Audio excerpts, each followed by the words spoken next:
Mas, irmãos, ao dar uma rápida pincelada nesses tipos de vídeo, você vai se deparar com um universo de bizarrices, um universo do mundo das penas, inclusive, e das penas de anjo. E aí tem uma outra classificação das cores. Você viu isso aí? Dependendo da cor, é um anjo tal, que vai trazer tal coisa. É tipo um horóscopo das penas. É sério, é um negócio assim. Eu fiquei abismado. Eu vi uma igreja conhecidíssima, de um líder conhecidíssimo, com um vídeo de 9 anos atrás, no canal do YouTube da igreja, fazendo uma entrevista com um casal, que aí eles meio que se reconciliaram com Deus, e aí eles começaram então a frequentar aquela igreja, e aí eles começaram a orar, e a ler a Bíblia com mais frequência, e aí um dia eles estavam ali orando e lendo a Bíblia, e apareceu uma pena, e aí aquela pena foi de alguma forma uma resposta para alguma coisa, e aí eles colocaram a pena na Bíblia, e eles carregam essa pena dentro da Bíblia e tal. Então assim, longe de mim, né, com o que eu vou falar aqui agora, ficar menosprezando, descredibilizando e muito menos ofendendo, né, as pessoas que por alguma forma, de alguma maneira, acabam tendo algum tipo de experiência, né, em relação a essas coisas. Porém, é assustador a gente ver o nível de imaturidade. É assustador a gente ver a falta de emancipação espiritual. Sabe, a moça sabendo que aquilo não é uma pena de anjo, a não ser que ela acredite muito mesmo, e ela não tenha visto de onde veio, e ela está dizendo, não, eu queria um sinal para provar para as pessoas acreditarem. E ela não está sozinha na internet, esse que viralizou mais recentemente, mas tem muitos outros vídeos aí, falando e trazendo, sabe, esse universo. E quando a gente vai falar de anjo, e a gente se volta no caso para a Bíblia mesmo, a gente vai ver que na Bíblia tem de 70 a 280 a 300 vezes, né? Meio diferente essa escala aqui, mas é porque depende muito da tradução. Mas são mais ou menos aí 300 vezes que é citada a palavra anjo na Bíblia. E é impressionante, isso já considerando alguns termos como estrelas da manhã, arcanjo, serafim, querubim, espíritos ministradores, vigias. E para fins de curiosidade, são apenas 3 vezes que traz na Bíblia uma junção de anjos com asa, que inclusive, para quem lê, para quem conhece os textos, pode até preparar aí, Isaías, Isaac, o texto de Isaías, depois o Wander edita, né, Wander? Isaías, capítulo 6, Isaías 6, galera. Isaías tendo aquela experiência sinistra, céus abertos e tal. Vamos ler só o versículo 1 e 2, só para contextualizar aqui, ó. No ano da morte do rei Uzias, eu vi o Senhor assentado sobre um alto e sublime trono. Você imagina a experiência do cara, mano. E as abas ou orlas de suas vestes enchiam o templo. Eu já bugo aqui para imaginar isso aí. E aí ele diz: serafins estavam por cima dele, cada um tinha 6 asas, com 2 cobriam o rosto, com 2 cobriam os pés, e com 2 voavam. Cara, já é um negócio bem sinistro, já não é algo comum de se ver. E detalhe, ninguém aqui está falando sobre aparência humanoide, Está falando sobre o que ele viu. E aí, e clamavam uns aos outros, uns para os outros, dizendo: Santo, Santo, Santo é o Senhor dos exércitos, toda a terra está cheia da sua glória. E aí você vai lembrar da experiência, né, do anjo pegando uma brasa do altar, e a palavra serafim já dizem que são seres ardentes, né? Já tem a referência, já é um ser pegando fogo. E aí em Ezequiel é fantástico. Eu falo para o Isaac, tem que sair um anime, né? Isso aqui é um anime, cara, coisa linda, maravilhosa. Ezequiel 1, do 4. Vamos ler que isso aqui é muito doido. Olhei, e eis que do norte vinha um vento tempestuoso, e uma grande nuvem envolta em fogo. Vai imaginando o negócio. E rodeada de resplendor, e no meio disso havia uma coisa como metal brilhante. Ele vai começar a falar o que ele, né, no contexto dele, que saía do meio do fogo. Do meio disso saía algo semelhante a 4 seres viventes, cuja aparência era esta: tinham a semelhança de ser humano. Aqui está dizendo que tinha uma semelhança de ser humano. Só que eles, cada um, tinha 4 rostos e 4 asas. É uma semelhança humana, mas tem 4 rostos e 4 asas. Já complicou. As suas pernas eram retas, e a planta dos pés era como de um bronze, e brilhavam como bronze polido. Como de um bezerro, e brilhavam como bronze polido. Debaixo das asas, nos 4 lados, tinham mãos humanas. Debaixo das asas. Assim, todos os 4 seres viventes tinham rostos e asas. As asas se uniam uma à outra. Eles não se viravam quando se moviam. Cada um andava para sua frente. Tem 4 rostos, então não ficava se virando, só ia para lá, para cá, né? Quanto à forma de seus rostos, cada um tinha um rosto de ser humano. Cada um tinha um rosto de ser humano.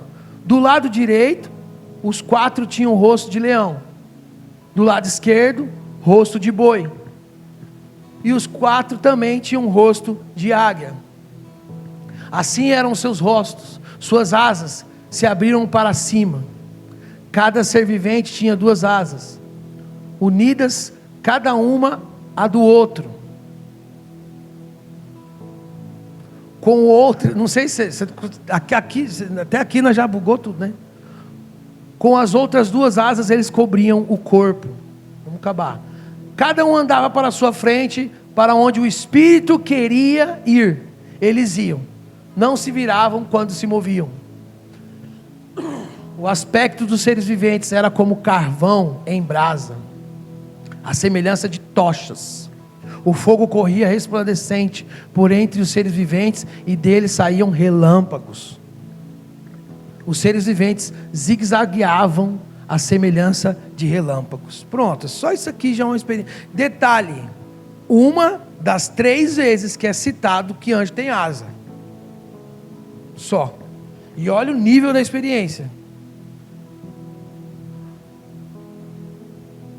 Então é triste e infantil demais acreditar que o anjo, sem querer ou por propósito, sei lá, deixou cair uma pena no culto. É um negócio complicado, mas enfim. A questão aqui é que quando a Bíblia vai falar de anjos, prepara Lucas aí, por favor.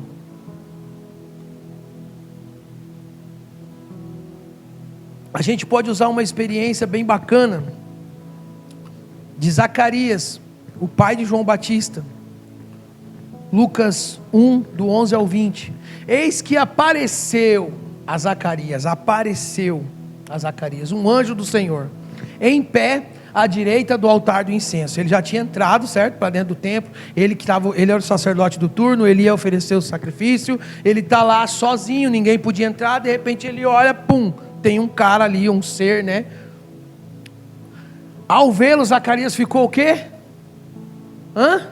Assustado, e o temor se apoderou dele. Já para dizer que não dá para saber, aliás, se a aparência era humanoide, se era aparência humana, mas provavelmente nem tanto, até porque diz que ele, ao ver, já ficou com medo, não só o medo, né, mas com temor. O anjo, porém, lhe disse: não tenha medo, calma aí, Zacarias, porque a sua oração foi ouvida. Isabel, sua esposa, dará à luz a um filho, a quem você dará o nome de João. Você ficará alegre e feliz, e muitos ficarão contentes com o nascimento dele, pois ele será grande, divino. E aí ele vai falar, né, que dos votos, e ele será cheio do Espírito Santo desde o ventre. Próximo. Ele converterá muitos dos filhos de Israel ao Senhor, o seu Deus. Irá diante do Senhor no espírito do poder de Elias, para converter o coração. E ele vai falar, próximo. Então Zacarias perguntou ao anjo: como terei certeza disso?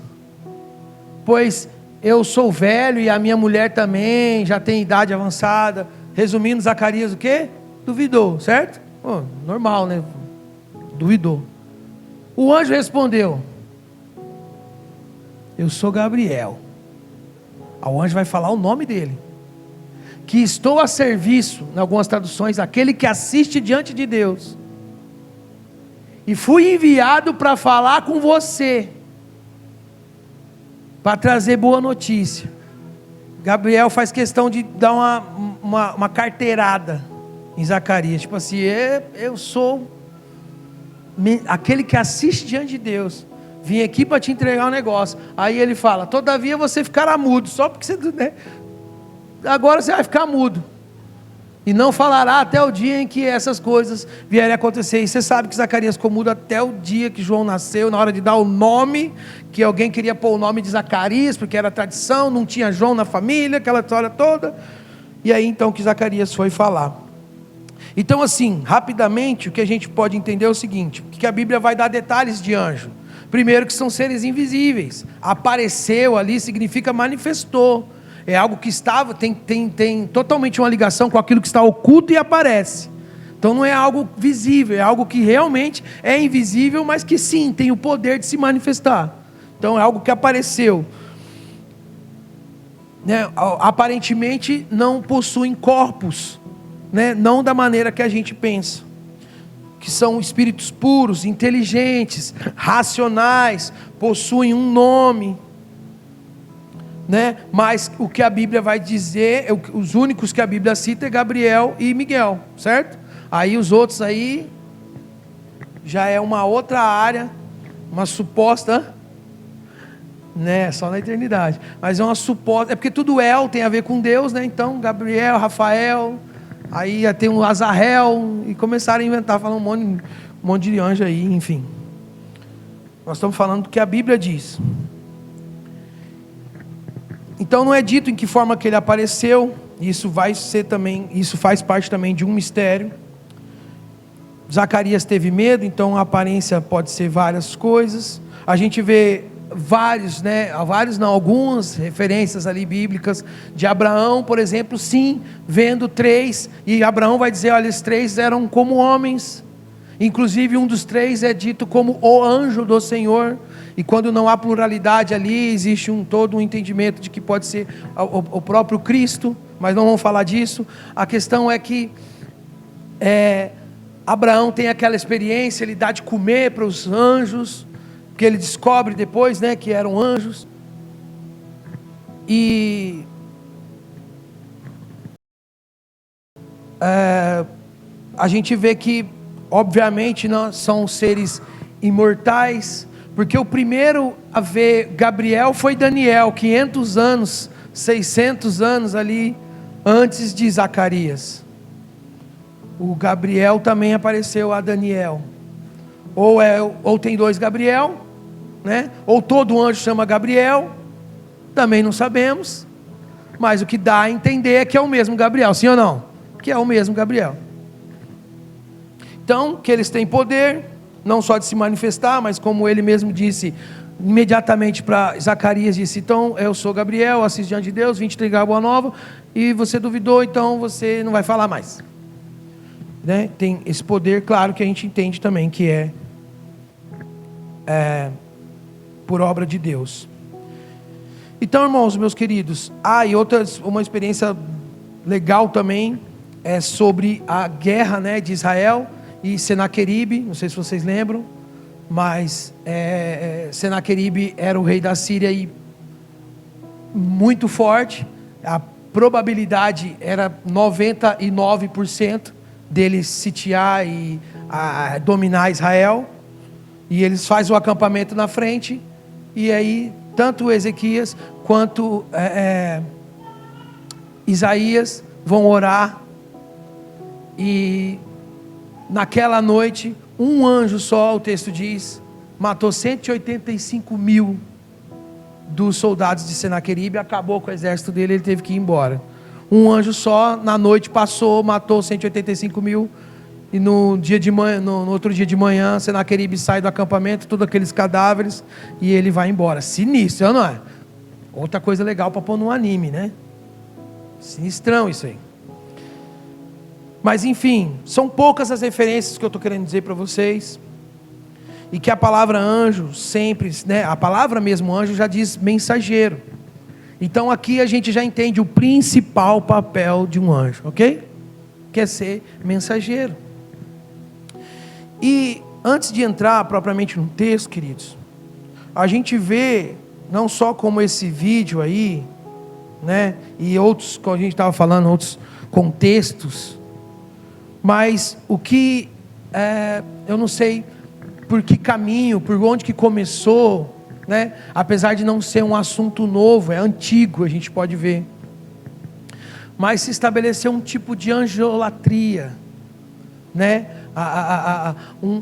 praticamente cultos voltados, às vezes sem perceber, né? Eu estava ouvindo o Iago Martins dizer que o pastor dele mesmo tinha raiva desse contexto, porque quando ele dissesse na igreja, Deus está aqui, os irmãos falavam amém, mas se ele disser, tem um anjo aqui, oh glória, o quebrantamento, a empolgação das pessoas, dos irmãos, parecia que era muito maior, se tem um anjo do que o seu Senhor que está presente. Então a gente vê muito isso, e se tornou muito comum essas práticas, que tratam anjos praticamente como objeto de adoração do culto, e que muitas vezes de maneira sutil, mas outras vezes de maneiras bizarras, anjo do arco e flecha, anjo da lança, anjo mecânico que troca pneu, sabe, eu não tô duvidando, às vezes, né, pô, não tinha ninguém, deserto, a pessoa não sabia trocar o pneu, apesar que o que a gente ouviu não era bem isso, né, mas enfim, o cara era tão pá que ele disse que não ia trocar mais pneu, Deus mandou um anjo, misericórdia, mas enfim, anjos que, você lembra desse aí, né, você lembra? Anjos que passeiam, anjos que entregam chaves, anjos que curam, que consolam. Como assim?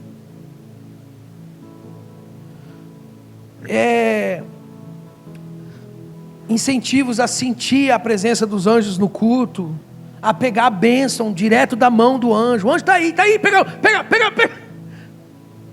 pega a bênção aí, segura o anjo. E aí fica tipo aquela roupa do Chapolin, lembra aquela roupa do Chapolin? Que só os inteligentes conseguiam ver. Vocês não assistem Chapolin, gente? Aí não dá. Aí fica aquela coisa, só os mais espirituais é quem vê. Que tá, não, eu estou vendo o anjo aí, ó, estende a mão e pega. E pessoas que brincam, né? Rodinhas, cirandinha com arcanjos, com querubins. Entendeu? Não é só bizarro, como infantil, imaturo demais. E além de tudo isso, eles fazem tipo uma espécie de troca, sabe? Trocando a ação do Espírito Santo, cara. que é Ele que cura, que é Ele que consola, que é Ele que opera no culto. A pneumodinâmica.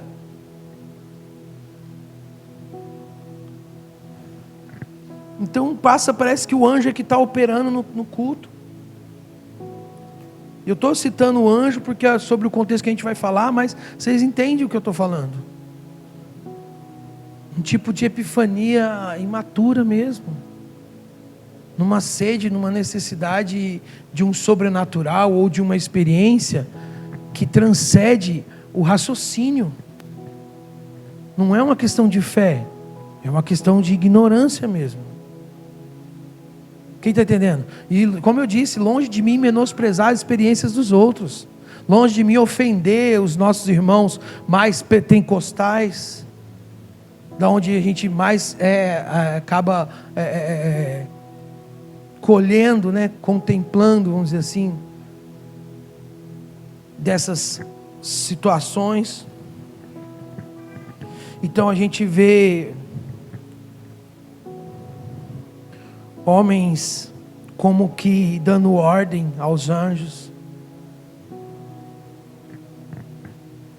quando na verdade a Bíblia vai mostrar totalmente o contrário.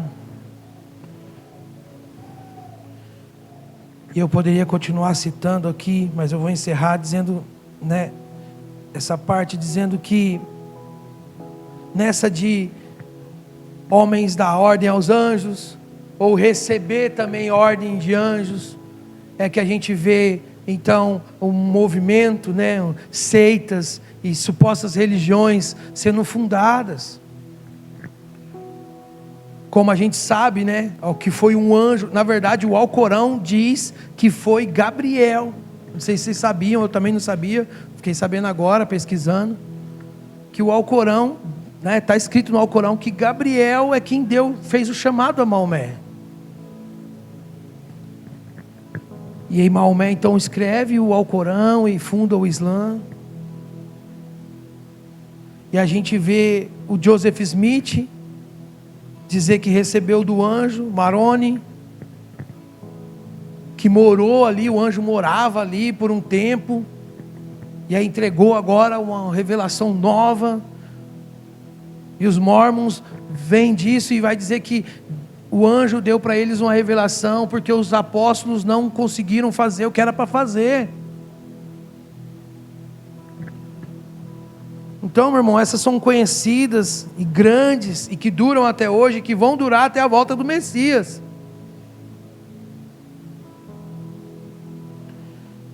E tantas outras aí que a gente pode ver. Então, como eu disse, não é um assunto de hoje, mas infelizmente o que nós temos visto é essa bagunça.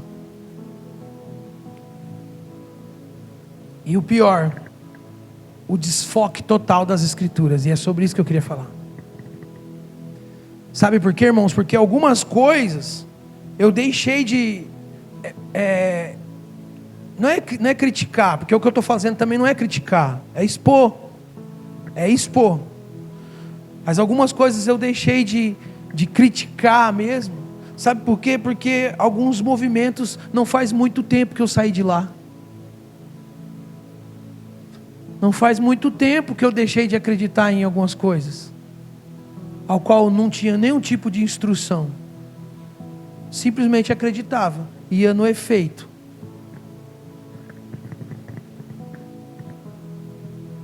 Então eu entendo pessoas que se agarram a essas coisas, infelizmente. E graças ao Senhor que teve misericórdia de nós, fomos alcançados.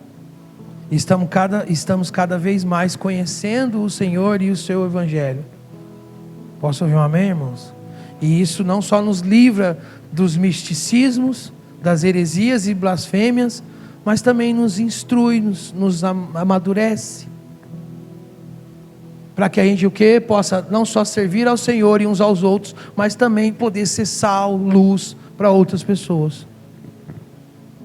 Quantos estão me ouvindo aí? Glória a Deus, meus irmãos.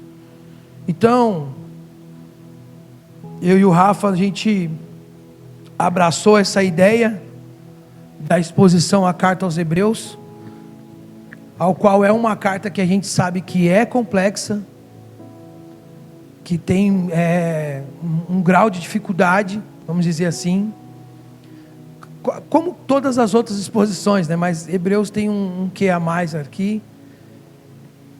E a gente, pela primeira vez, a gente não estabeleceu uma data, porque a gente sabe que vai demorar bastante. Então, o nosso convite, incentivo, encorajamento a vocês é para que a gente continue se debruçando o máximo que a gente puder. Como já foi falado, teremos, né, intervalos aí, seguindo os calendários. Mas que essa exposição realmente venha para nos acrescentar. Amém, meus irmãos? Como já foi aqui, domingo passado. E que a gente possa alcançar esse objetivo. Glória a Deus, meus irmãos. Vocês estão felizes ainda? Então, algumas coisas, vou só finalizar aqui com o que o Rafa falou, até mesmo no final ali, e que também fica como base para nós, né? Uma coisa só que eu queria só falar, é que a carta aos Hebreus, ela realmente não é uma exortação centralizada totalmente sobre essa questão da lei, né, como se fosse uma escolha da velha antiga aliança entre a lei e Cristo. Não é esse o foco realmente, mas é uma exortação sobre a motivação e a permanência diante das pressões, diante das perseguições, como muitas cartas também, outros, né? A gente vê, né? Quando a gente fez exposição de 1 Pedro, cara, como que aquilo me abriu os olhos. Eu não fazia ideia de que era por isso, por causa daqueles motivos que Pedro tinha escrito tal carta. Então realmente é muito bom você compreender isso. E aqui sim, esses judeus, eles estavam sim passando por situações de perseguições, eles precisavam ser instruídos. E se o retorno ao judaísmo parecia uma opção para aliviar esse sofrimento, aliviar essas perseguições, o autor de Hebreus já vai exortar, dizendo que nenhum caminho é verdadeiro se não for Cristo. E que Ele é mais sublime do que tudo, seja a criação, seja o sofrimento. Então o autor dá ênfase nisso. E diante da tradição judaica, a gente sabe que existia assim um grande reconhecimento de que Deus tinha concedido as leis por meio de anjos também. Então, eu queria começar lendo o texto. Pega a sua Bíblia aí.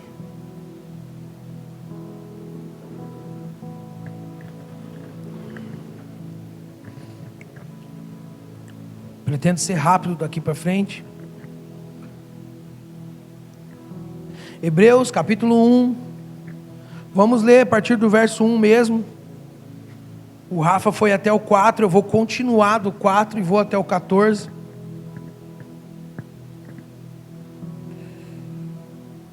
Pedi para o Isaac colocar lá na NAA, a não ser um versículo hoje que eu pedi para ele que fosse na King James, que é o verso 6, a gente vai falar disso. Hebreus 1:1. Antigamente Deus falou muitas vezes e de muitas maneiras aos pais pelos profetas, mas nesses últimos dias nos falou pelo Filho, a quem constituiu o herdeiro de todas as coisas e pelo qual também fez o universo. Ao ler aqui a gente já vai lembrando de tudo que o Rafa falou, né, domingo passado. O Filho, que é o resplendor da glória de Deus e a expressão exata do seu ser, sustentando todas as coisas pela sua palavra poderosa, depois de ter feito a purificação dos pecados, assentou-se à direita da majestade nas alturas. Verso 4: tendo se tornado tão superior aos anjos, quanto herdou mais excelente nome do que eles. Pois qual dos anjos Deus em algum momento disse: você é meu filho, hoje te gerei? E outra vez disse: eu lhe serei pai e ele será meu filho. E novamente, ao introduzir o primogênito no mundo, diz: e todos os anjos de Deus o adorem. Ainda quanto aos anjos, diz: aquele que os seus anjos faz ventos e seus ministros labaredas de fogo. Mas a respeito do Filho, ele disse: o seu trono, ó Deus, é para todos sempre, cedro de justiça e é o cetro do teu reino. Amastes a justiça e odiaste a iniquidade. Por isso Deus, o teu Deus, te ungiu com óleo de alegria, como a nenhum dos teus companheiros. Diz ainda: no princípio, Senhor, lançaste os fundamentos da terra, e os céus são obras de tuas mãos. Eles perecerão, mas tu permaneces. Todos eles envelhecerão como vestes, como manto tu os enrolarás, e como roupas serão igualmente mudados. Tu, porém, és o mesmo, e os teus anos jamais terão fim. Ora, a qual dos anjos Deus em algum momento disse: senta-te à minha direita, até que eu ponha os seus inimigos por estrado dos seus pés? Não são todos eles espíritos ministradores, enviados para serviço a favor dos que hão de herdar a salvação? Pergunta o autor. Você pode orar comigo? Pai, no nome de Jesus, muito obrigado, Senhor, pelas oportunidades ao qual o Senhor tem nos dado e nos mantido. Obrigado pela tua graça maravilhosa que nos alcançou. Obrigado pela tua palavra poderosa que nos alimenta. Que possamos ser encorajados, exortados, corrigidos, conforme o teu querer, conforme a tua vontade. E que seja tudo para a edificação do teu corpo, para a glória do Senhor e para o bem do mundo. Em nome de Jesus, Pai. Amém.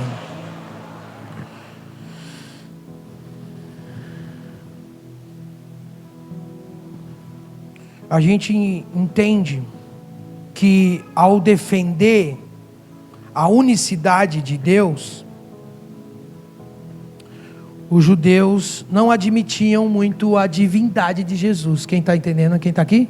Então era difícil aceitar essa divindade. Algo que até hoje, né? Quem acompanha sabe que até hoje é tirada totalmente essa ideia, essa hipótese. Jesus é um profeta.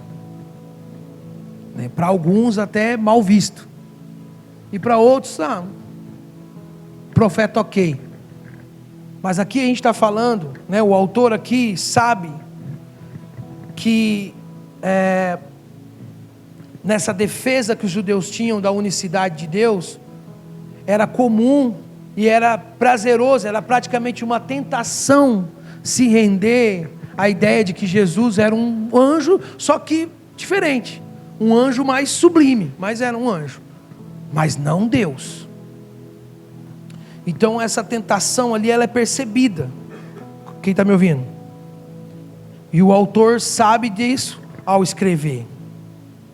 Então ele adverte que Cristo era divino, sim, e também havia se tornado um homem, mas que obviamente nunca foi um anjo.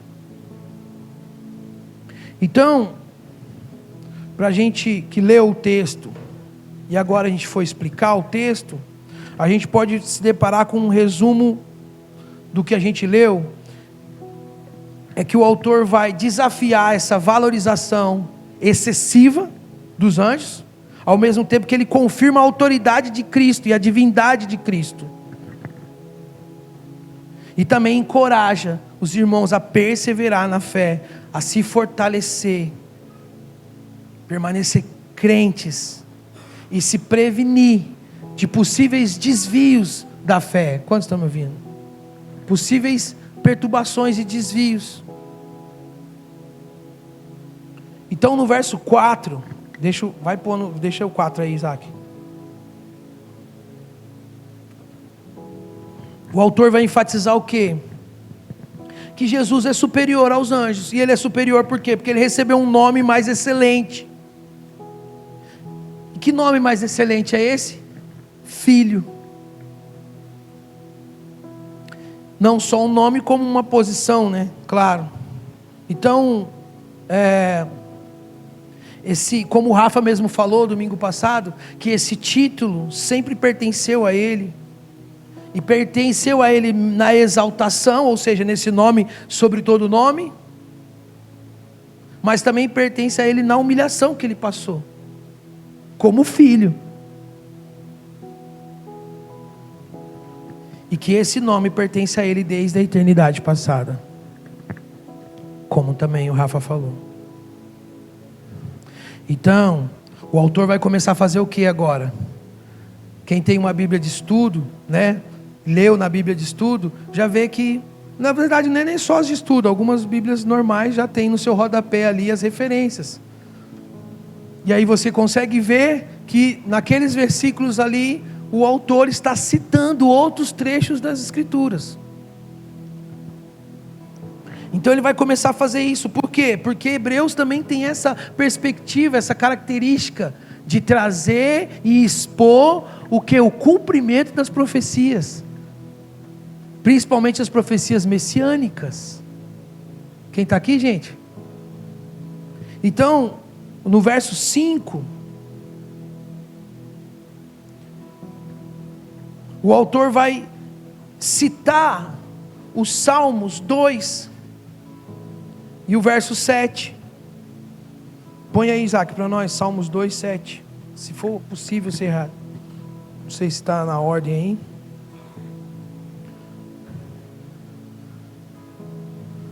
O rei diz: proclamarei o decreto do Senhor.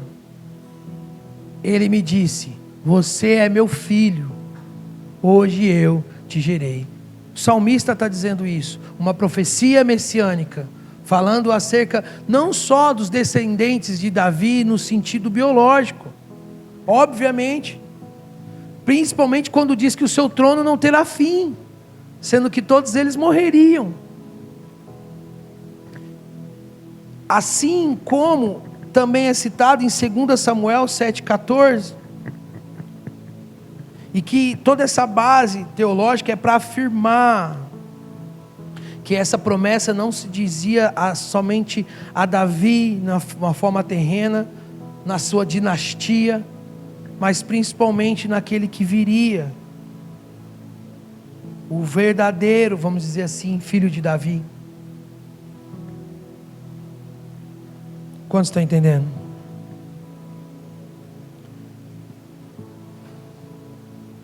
Já no verso, não vou nem ler, porque a gente já leu, mas já no verso 6 e o 7. Deixa eu ler aqui na minha Bíblia. Versos 6 e 7, ele diz: e novamente, ao introduzir o primogênito no mundo, diz: e todos os anjos de Deus o adorem. E ainda quanto aos anjos, diz: aquele que a seus anjos faz ventos e seus ministros labaredas de fogo. Então,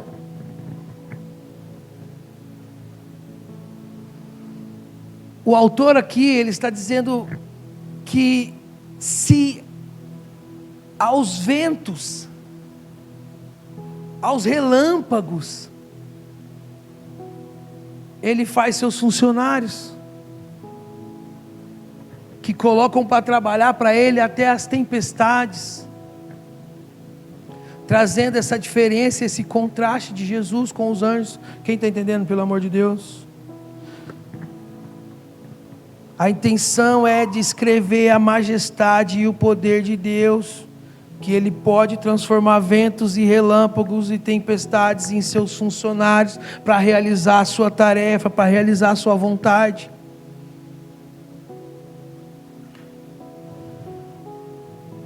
E o autor está dizendo, Jesus não tem a ver com isso, com quem serve, mas com quem tem a autoridade. No verso 8 e 9,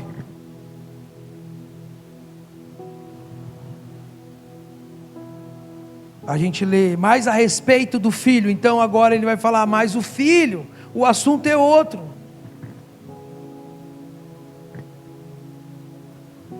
Ele diz, o seu trono, ó Deus, é para todo sempre. O seu cedro é de justiça e o cedro do teu reino. Amas a justiça e odeia a iniquidade. Por isso, Deus, o teu Deus te ungiu com óleo de alegria, como a nenhum dos teus companheiros.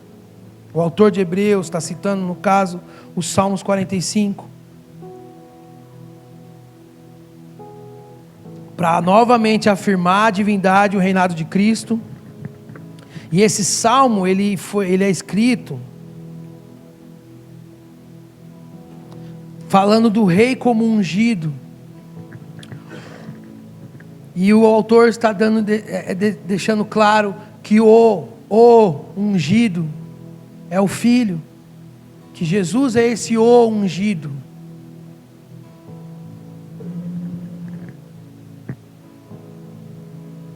Foi aqui?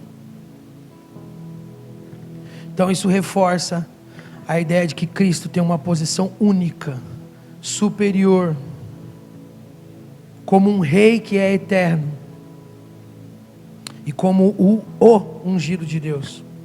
E aí então a gente vai para o verso 10, e o 11 e o 12, diz ainda, no princípio, Senhor, lançaste os fundamentos da terra, e os céus são obras de tuas mãos. Eles perecerão, ele está falando da criação, mas tu permanece. Todos eles envelhecerão como vestes, como manto tu os enrolas, e como roupas serão igualmente mudados. Tu, porém, é o mesmo, e os teus anos jamais terão fim.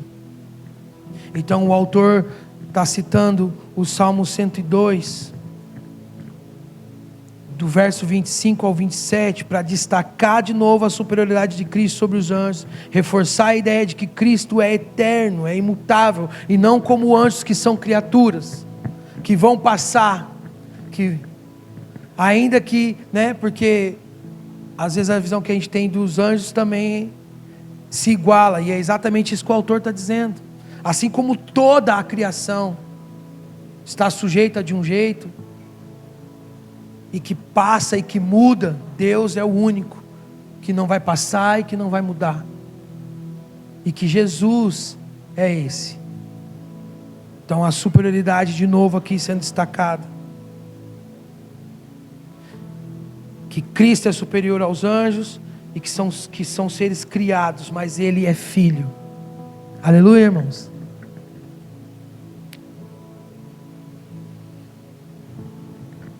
E aí a gente vai para o verso 13.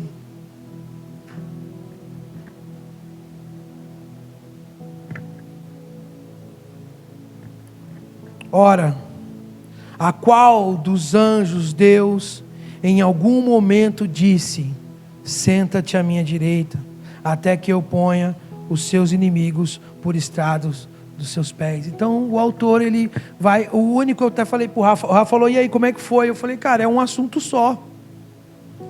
É o versículo 4 do 14, falando uma coisa só: a superioridade de Cristo em relação aos anjos. É isso. Ainda que ele dá alguns detalhes, e ao citar os textos, é muito importante, porque a gente vê essa comparação, e não só a comparação, mas como o cumprimento das profecias. Mesmo assim a gente se depara com um assunto só. E que para os nossos dias tem sim aplicações, a gente vai falar um pouco disso. Que obviamente não tem a ver com as bizarrices que a gente estava falando, obviamente. Na verdade é exatamente o contrário, né? Mas no verso 13, quando o autor cita agora o Salmo 110, versículo 1, eu ia ler esses salmos, essas referências, mas praticamente é o que ele já leu, já mastigou ali. Então, depois você anota aí, ou você pega no rodapé lá da sua Bíblia. É bem bacana você fazer isso, até para você ver em que contexto foi escrito. Então ele está destacando a superioridade de Cristo novamente sobre os anjos, e essa posição exaltada que ele tem. E esse salmo também, claro, é uma profecia messiânica, dizendo que assenta-te à minha direita, até que eu ponha os teus inimigos debaixo dos teus pés. Então, ao aplicar essa citação a Jesus, o autor está afirmando que Cristo, o Filho exaltado, à direita de Deus, é uma posição superior de honra e de autoridade suprema. Isso também demonstra que Cristo não é apenas superior a anjos, mas também que a sua autoridade e reinado são eternos e divinamente estabelecidos. Então, tudo permeia, tudo está em torno desse mesmo assunto, a superioridade. E aí a gente encerra no 14, quando o autor faz uma pergunta. Para nós parece até repetitivo e cansativo, mas para aqueles irmãos daquela época era muito necessário. Qualquer tipo de pensamento, qualquer tipo de desvio que eles podiam ter em relação a isso, de algum momento, por algum motivo, eles duvidarem da divindade de Jesus. Como eu disse, até hoje se tem isso, né? Os judeus ainda esperam o Messias.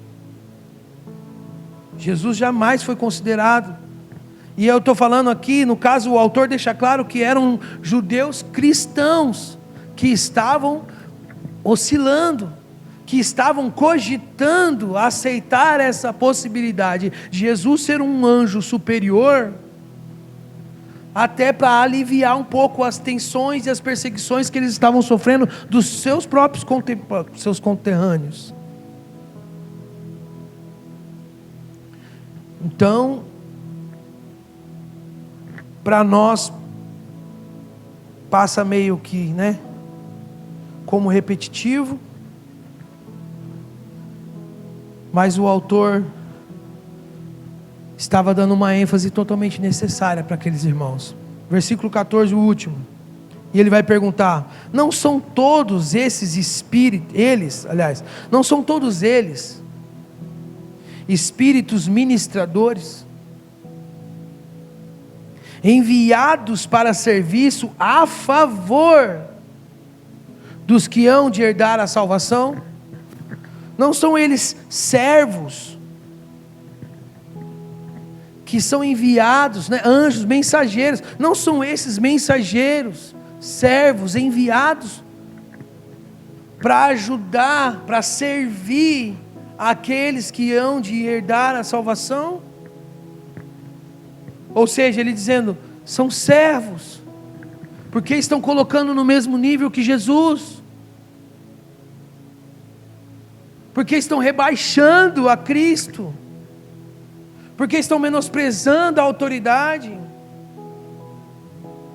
E aqui um contraste importantíssimo da função, da operação desses mensageiros, dizendo, olha, eles são servos para ajudar aqueles que hão de herdar a salvação, mas Cristo é o centro da salvação, Ele é o centro da mensagem, Ele é o Filho de Deus.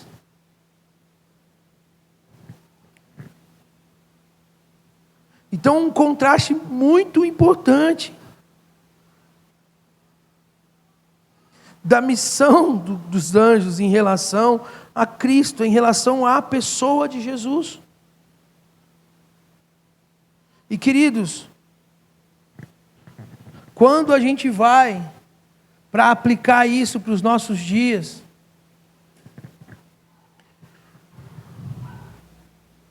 a gente vê a importância de lembrarmos e reconhecer e honrar a posição de Cristo na nossa fé.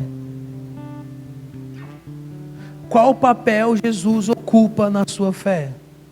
Porque sabe, quando a gente vai aplicar isso, a gente às vezes se depara com o tempo gasto das nossas vidas, até mesmo em uma suposta defesa de Jesus, mas que se distancia cada vez mais da relação com Ele, o lugar que Ele realmente ocupa na sua fé. Quantos estão me ouvindo? Olha aqui para mim, por favor, o lugar que Ele realmente ocupa. Sabe, aqueles irmãos perseguidos, passando por aquela situação, eles ouvem isso que o autor está escrevendo, com certeza, sabe, eles se metiam à experiência não epifânicas dos anjos,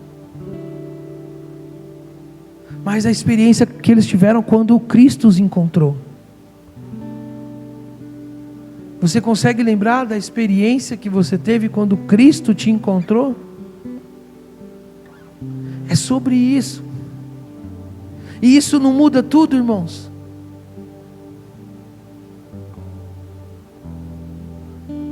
Isso muda tudo, cara. Que lugar Jesus ocupa, de fato, na nossa fé? Ele só é o líder do clube que frequentamos? Ele é o presidente da empresa que servimos? Ele é o filósofo, o mestre, o sábio ensinador e professor da minha ganância, da minha ostentação? Qual é o lugar que Cristo realmente ocupa na nossa fé? E como reflete essa superioridade dele? Será que nós estamos tratando Jesus igual a outras coisas? Será que Jesus não passou a ser o que Jesus agora ocupou o lugar, a bênção, aliás, a bênção ocupou o lugar de Jesus? Então, se não tem bênção, não tem relação. Se as coisas não dão certo, não fluem como deveria ser, a minha relação também é limitada.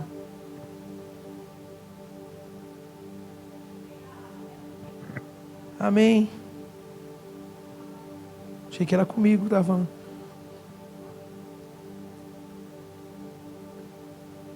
O outro ponto é sobre a soberania de Deus.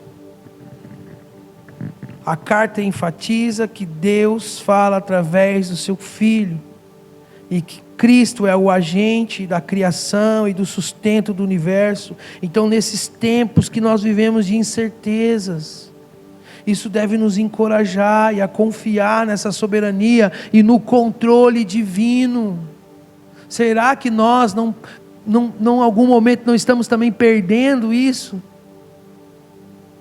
Como que se Jesus estivesse perdendo o controle, como se o Senhor perdeu o controle da nossa vida, da nossa caminhada, da nossa jornada, e aí então a gente está desesperado fazendo outras coisas.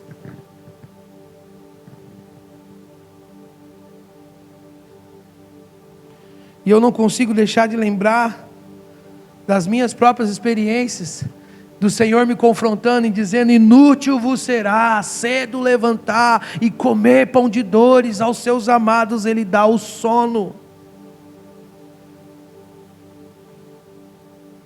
Enquanto dormem, o descanso.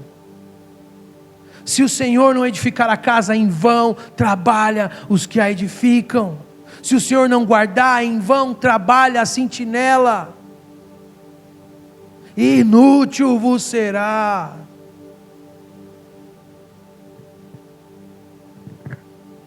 Então, em tempos de certeza, podemos aplicar sim, e a nos encorajar, a confiar no controle. O Senhor é soberano. Aqueles irmãos podiam dizer, Ele vai mostrar a sua soberania, Ele vai continuar mostrando, Ele vai continuar provando a sua soberania. Enquanto os outros estavam dizendo, Jesus é um bêbado, um profeta fanfarrão, um adúltero, que se relaciona com prostitutas e cobradores de impostos. Esse Jesus é um fanfarrão.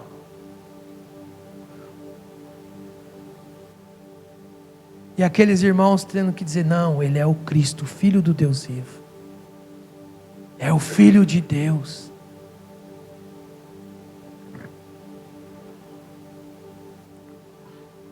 E aí alguns vão dizer, não, pode ser que ele seja um anjo, né? Super anjo. E aqueles irmãos tinham que dizer, não.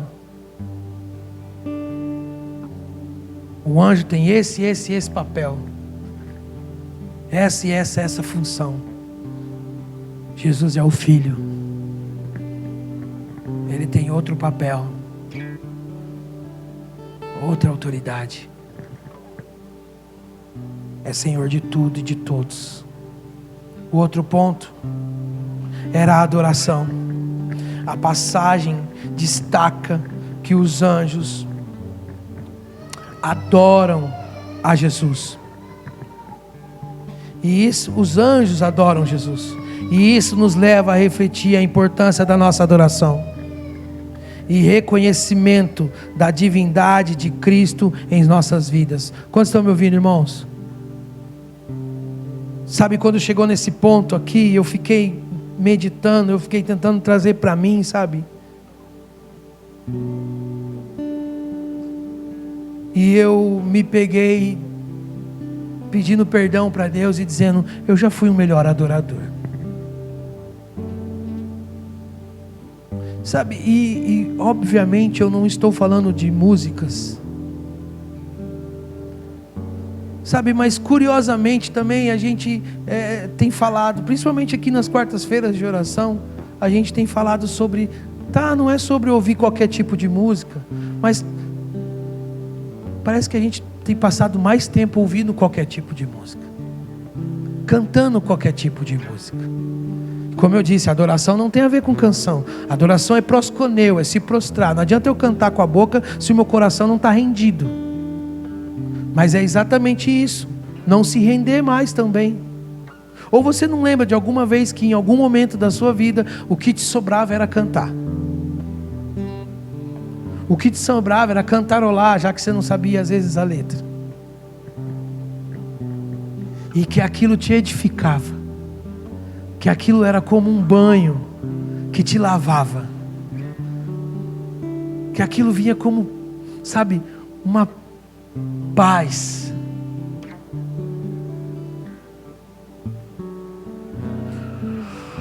Então, somos também exortados e encorajados a dar devida importância à adoração a esse Jesus ao qual a gente diz que ama, a esse Jesus que a gente tanto ama. E que, sendo um pouco pastoral talvez, e me incluindo obviamente, parece que nós temos dedicado muito mais a qualquer coisa. Qual foi a última vez que você praticou a disciplina espiritual? Como a solitude, por exemplo. De pegar um banquinho e ir lá sentar lá fora. Por favor, longe de ser legalista que eu estou falando. É para fins de reflexão. Porque domingo retrasado, eu falei do jejum. E para que a gente jejua hoje em dia? Sabe para que a gente deveria jejuar hoje em dia? Para a gente começar pelo menos ganhar alguns rounds entre a luta da carne e o espírito. Porque estamos cada vez mais um bando de crente carnal, salvos, mas carnais. E a sensibilidade cada vez mais longe. Para chorar, ler na Bíblia agora é um desafio. Mas antes as lágrimas escorriam ao ler um João 17, João e Jesus orando por você.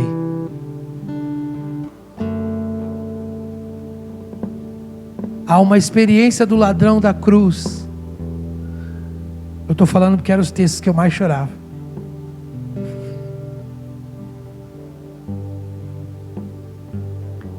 Daquele homem nos 45, cara. E não ouvi nenhum tipo de condição dele, cara. Nenhum tipo de condição. Só dizer para ele, ainda hoje, você vai estar comigo.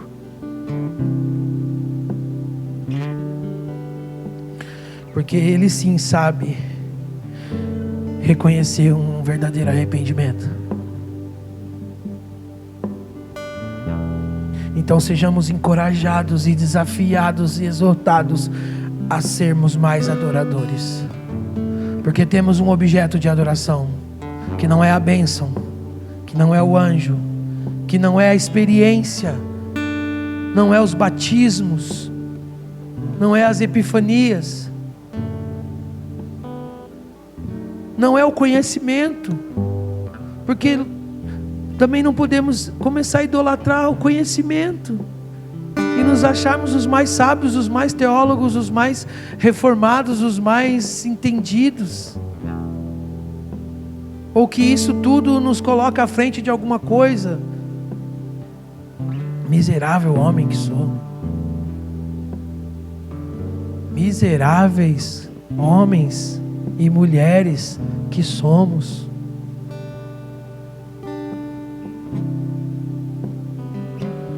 E por último, a promessa da salvação, ao qual fica bem sublinhada que Cristo veio para oferecer a salvação e é definitiva. É algo que é fundamental para a nossa esperança e para a nossa segurança.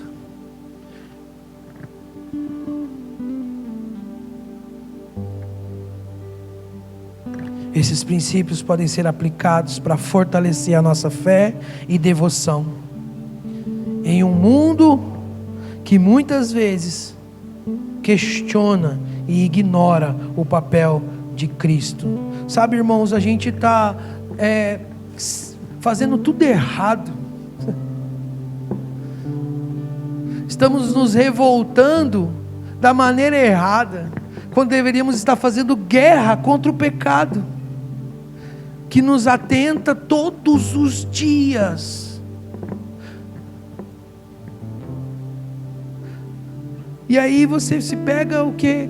Criticando a abertura das Olimpíadas, tá ligado?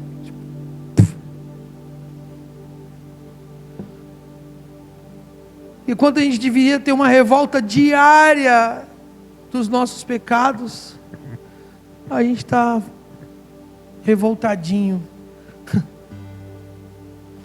com aquilo que não é nada diante da humilhação que os nossos irmãos do passado passaram, e diante da perseguição e morte prometida nas Escrituras, profetizado a nós. Aí saberemos o que é perseguição, quando os nossos filhos forem metralhados, quando a nossa família for literalmente perseguida, aí saberemos de fato o que é perseguição. Agora parece que os crentes estão esperando um reconhecimento, você entendeu? Parece que a gente está esperando uma vanglória que não deram nem para o Cristo.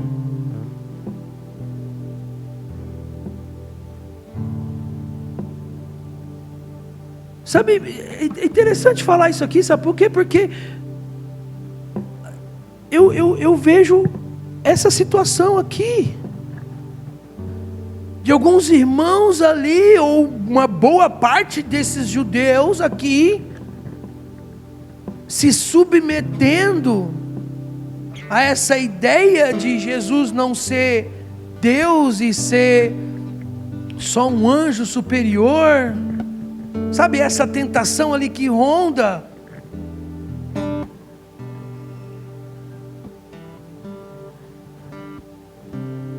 Porque de alguma forma um tipo de aceitação, é isso que eu estou querendo dizer, sabe? De alguma forma um tipo de aceitação local.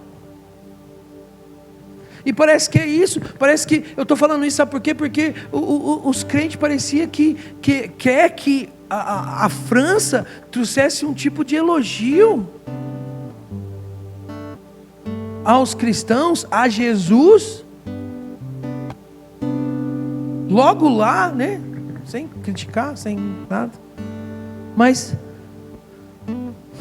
por quê? Por quê? Ah, mas isso não tem a ver com a gente. O que será, cara? Será? Será que a gente não está tentando se passar por muito reformado? Hã?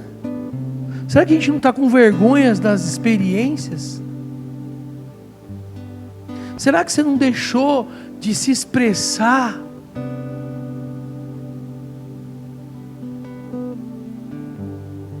Seja no seu particular, não estou falando do culto público não, ou somente do culto público, estou falando do seu particular mesmo, porque agora está em xeque, para você. Tem uns irmãos que não sabem se ora em línguas ou não, e tudo bem, isso é assunto para outro dia. O que eu estou querendo dizer, irmãos,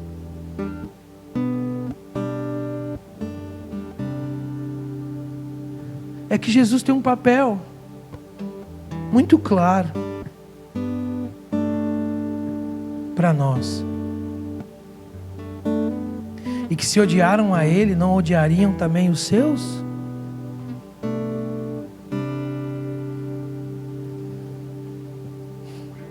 Então, talvez em busca de uma aceitação, estamos nos tornando cada vez mais carnais. E eu vou encerrar exatamente nesse ponto. A luta entre a carne e o espírito não vai cessar até que ele venha. E aquela brincadeirinha que a gente fazia no passado, dos dois cachorros, dos dois lobos, que um é a carne e o outro é o espírito, que quem vence é quem come mais. Estamos vivendo dias de relembrar isso, porque a nossa carne tem se fartado, enquanto o nosso espírito peleja. Cada vez mais dormimos lendo a Bíblia, cada vez mais temos indisposição para as coisas do Senhor. Passamos a semana, às vezes, sem pensar nas coisas de Deus, só tocando a nossa vida.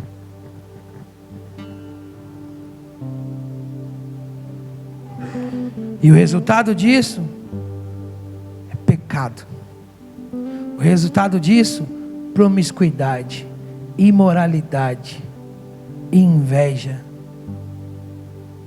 obras da carne, facções, inimizades. Acha que não?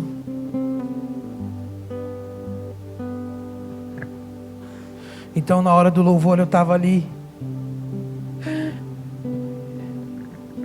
e eu comecei a orar e a dizer: Deus, não é sobre dignidade, porque nunca foi. Então, eu sei que eu não sou digno de nada mesmo. Porque sempre quando você vai pregar, você, é tomado por um temor, é tomado por uma responsabilidade que é complicadíssima. E eu comecei a dizer: Deus, eu sei que não tem nada a ver com dignidade, porque eu nunca fui digno. E aí eu comecei a meditar e eu disse: o pior, Deus, é que quando eu achava que eu era puro, que eu era correto, eu estava pecando na arrogância, no orgulho. Quando eu achava que eu era puro, quando eu achava que eu estava muito certinho, na verdade eu estava pecando da arrogância, da soberba e do orgulho. Quando eu achava que eu estava sendo servo, na verdade eu só estava sendo egoísta. Porque eu servia, mas no final do meu serviço tinha os meus interesses. Então, irmão, eu não sei como é que você vai orar agora.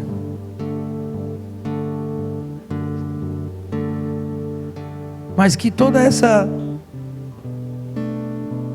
exposição, todo esse centro, né, toda essa mensagem de hoje, ela possa extrair de você a maior de todas as sinceridades com o seu Senhor. Seja sincero, se exponha diante de Deus, porque você acabou de ser relembrado do lugar que Ele ocupa na sua fé. Você pode ficar de pé?